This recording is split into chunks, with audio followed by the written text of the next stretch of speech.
Olivier Thibault-Allard se prépare pour le dernier service de son restaurant après 10 ans d'existence. C'est plein d'émotions qui se superposent, qui se chevauchent. Le Kraken Cru, situé sur la rue Saint-Vallier, dans le quartier Saint-Sauveur, est l'un des 3 établissements du groupe des Restos Pirates à avoir annoncé sa fermeture dans la dernière semaine. C'est vraiment multifactoriel.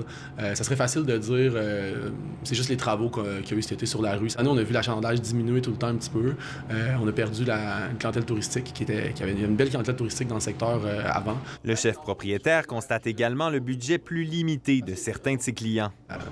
La population s'appauvrit un petit peu, on le sait, on le voit. Tout le monde fait l'épicerie. La difficulté de trouver de la main-d'œuvre de qualité, des changements d'habitude de consommation des gens.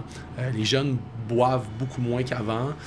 On vend moins d'alcool. C'est sûr que la vente d'alcool, c'est important, dans le fond, pour la rentabilité d'un restaurant. À cause de l'inflation, c'est sûr que nous, on est les premiers à diviser. On est le premier poste de dépenses à être affecté. Les 2 propriétaires du Bleu Marine, situé sur la rue Saint-Louis, dans le Vieux-Québec, accueilleront leur dernier client le 21 février. On s'est dit qu'on livrerait un produit qui serait beau, qui serait unique, mais le fait est qu'il faut que tu sois capable d'avoir quand même une bonne somme d'argent de l'avant pour faire plus de marketing puis aussi pour encaisser les bas. Ce restaurant a aussi vécu dans l'ombre du guide Michelin qui ne l'a pas évalué au printemps dernier. Du fait qu'on n'ait pas été visité, on a vu là, à l'instant qu'il y a eu ces nominations-là, le téléphone a arrêté de sonner, notre moteur de réservation a arrêté d'être utilisé ou presque.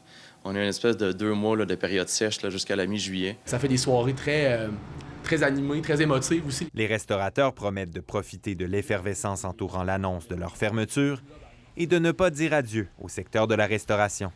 Ici Louis-Philippe Arsenault, Radio-Canada, Québec.